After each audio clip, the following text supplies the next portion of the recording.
Oi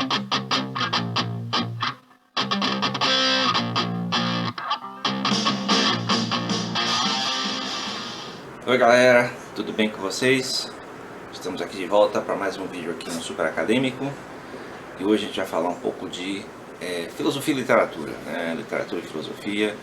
Vou trabalhar aqui com essa obra, com alguns elementos dessa obra aqui, Ética e Literatura em Sartre, ensaios introdutórios. O nome do autor é Franklin Leopoldo e Silva, certo? Antes de começar, vou pedir para vocês se inscreverem no canal, quem não está inscrito ainda, dar like no vídeo, compartilhar o vídeo, olhar aí na descrição as minhas redes sociais, apoiar o canal através da minha conta no PayPal, clicar aí no link dos meus livros lá no Clube de Autores, e quem quiser também tem link para meu livro de graça digital. E também convidar vocês mais uma vez para o lançamento do meu novo livro de ficção, Clouders, Mary Poppins, A Lei da Nuvem, que vai ser lançado no dia 4 de dezembro, no sábado, às 17 horas. É uma live, certo? Fiquem ligados aí que é uma live, que você pode pegar aí, entrar na live e falar comigo, perguntar alguma coisa, falar alguma coisa, a gente falar sobre o que é esse livro e a quem se destina a ele, certo? Então, vamos lá.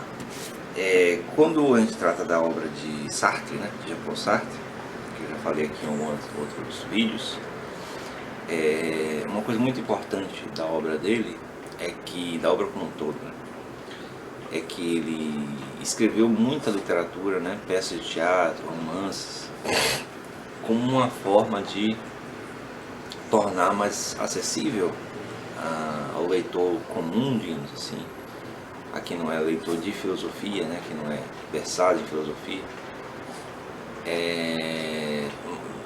esse tipo de conteúdo, né, esse tipo de material conceitual, só que através da literatura, o que é uma coisa muito legal, né, muito positiva na obra de Sartre. Por isso, inclusive, ele ganhou o Prêmio Nobel de Literatura, né, apesar de ter recusado, mas ganhou. E assim, as obras dele de literatura, né, trazem elementos da filosofia dele, né, do existencialismo muito fortes. E assim, esse livro aqui, do Frank Leopoldo, é bem interessante, bem legal, porque ele analisa os aspectos da filosofia de Sartre nas obras literárias, especificamente a questão da ética, né, o tema da ética, que sempre aparece. Então, no vídeo que eu fiz falando sobre o Ser e Tempo, né? Não, Ser e Nada, Ser e Tempo é do Heidegger, sempre confundo isso. O Ser e Nada, eu menciono, né, como a própria filosofia, né, a filosofia mais crua do Sartre, vai sempre para esse lado da ética, já que ele inevitavelmente esbarra na questão das escolhas do sujeito, certo? Bom, aí o destaque isso aqui que eu chamei, né? Tem aqui uma citação grande do primeiro capítulo do livro, que é justamente a parte introdutória, né? A introdução mesmo, ele fala.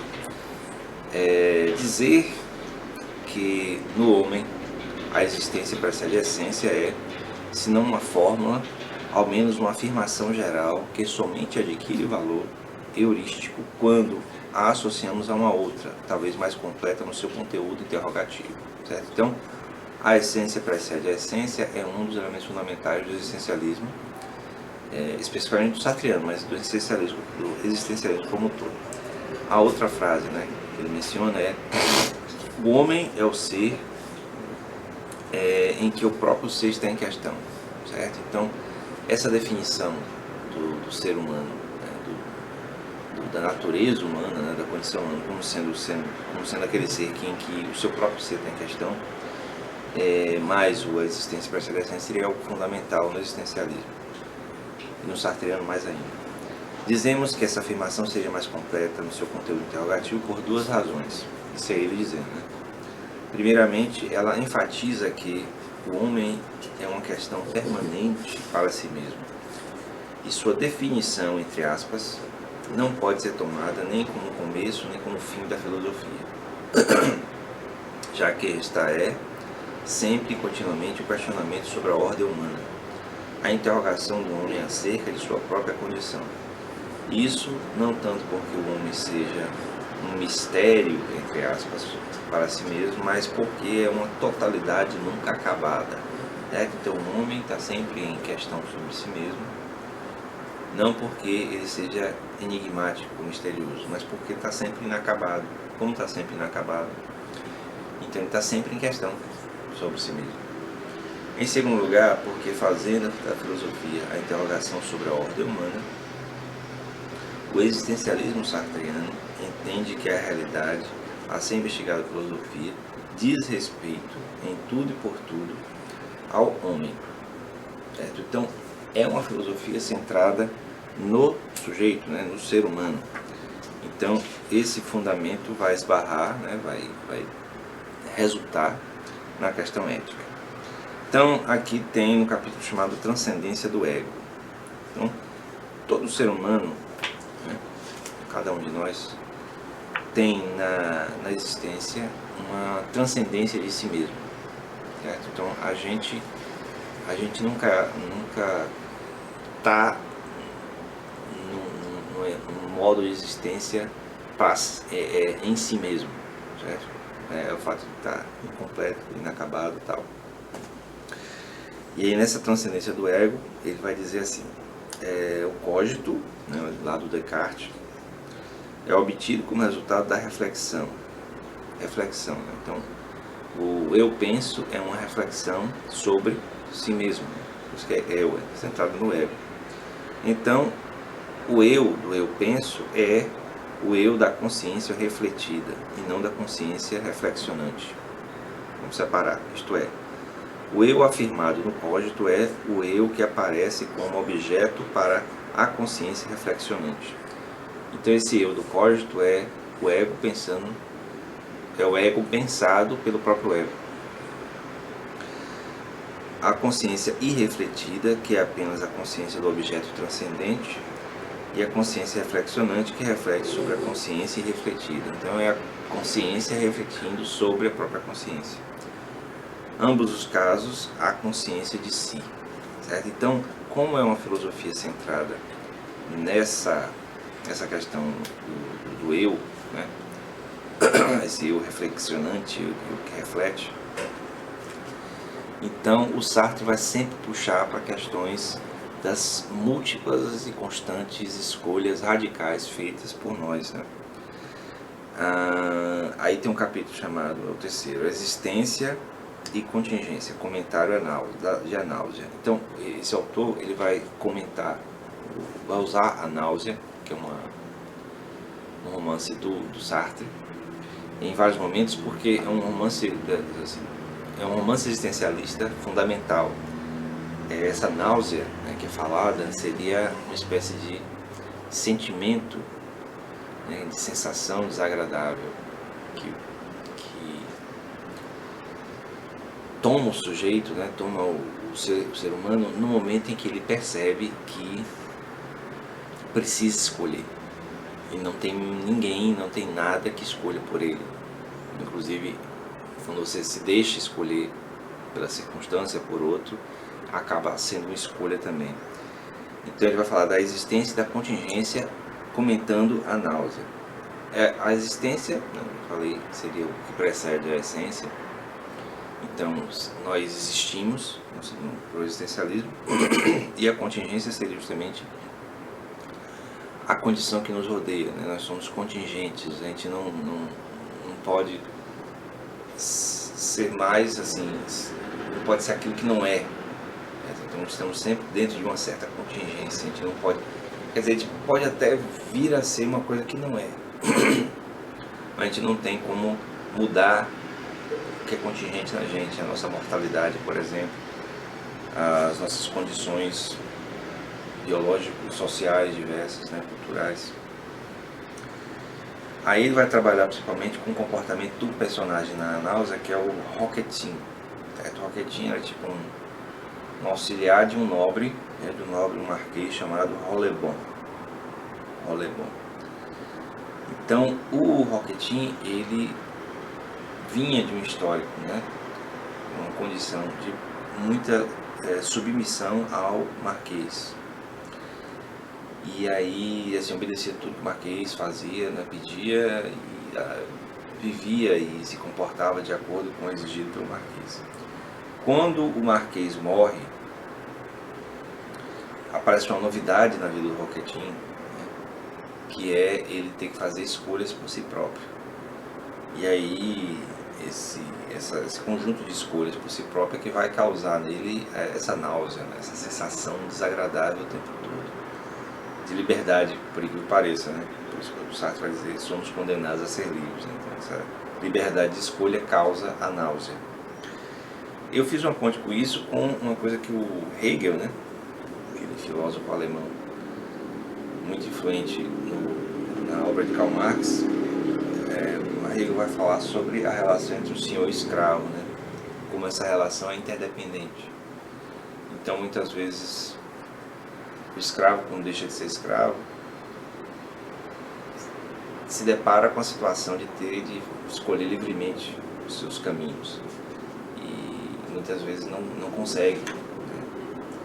Porque está muito preso à contingência, né? Muito preso à condição. E aí tem essa sensação de náusea. Me parece também como o efeito de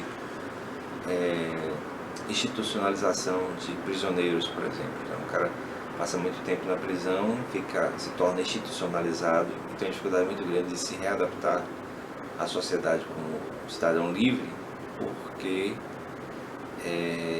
o condicionamento, né, o condicionamento sobre o corpo dele, lembrando lá do Foucault, né, o condicionamento sobre o corpo dele de obediência é tão forte que a liberdade se torna incômoda, se torna nauseante.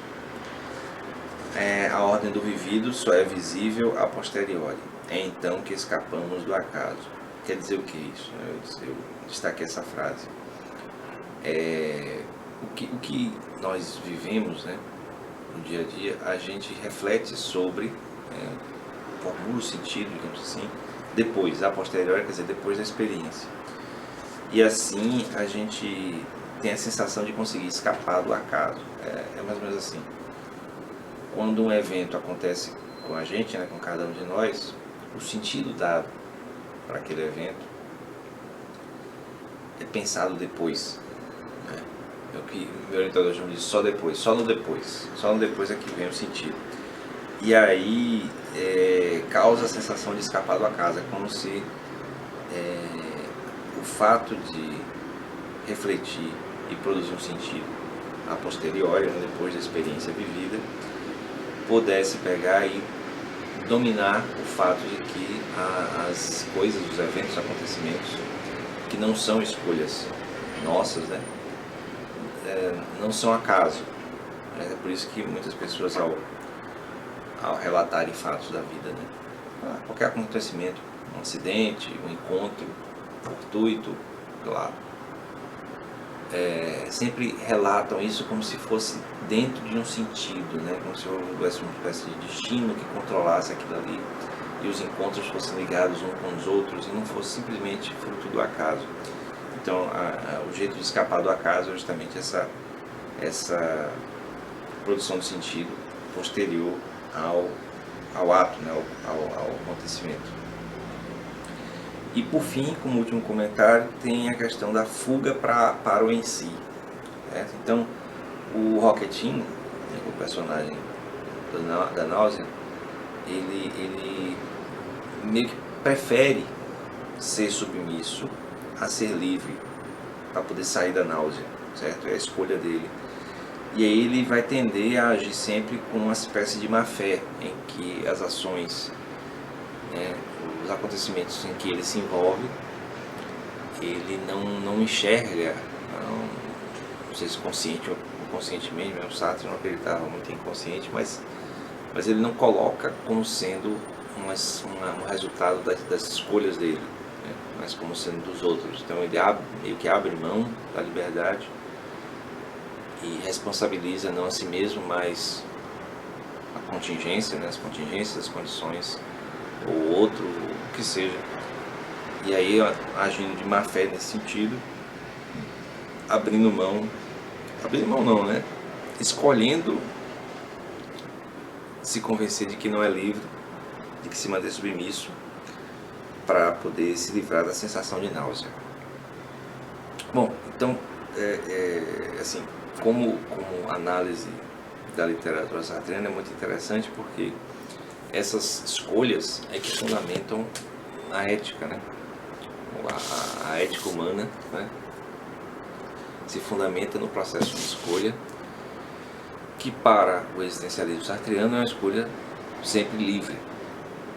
A gente não pode escolher as condições, mas pode escolher o que fazer nessas condições. Então, por mais contingente que seja a nossa situação, a nossa condição, há sempre a escolha.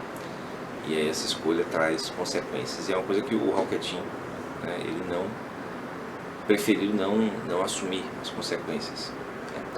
Então eu vou ficando por aqui. Eu espero que vocês tenham curtido a aula. Façam comentários aí sobre o vídeo, né? Peçam temas, né, para que eu possa pegar e desenvolver novos vídeos.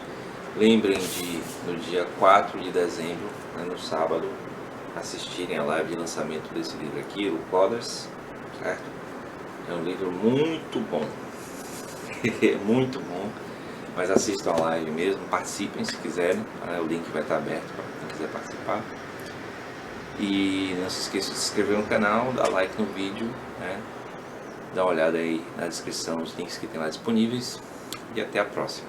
Sim, hoje eu vou terminar com uma coisa diferente, para dar tempo aí vocês verem os vídeos sugeridos, tal, né, que aparece no YouTube. Vou tocar um pouco para vocês, né, num novo estilo que eu estou desenvolvendo, uma afinação diferente na guitarra, certo? Então até o próximo, valeu!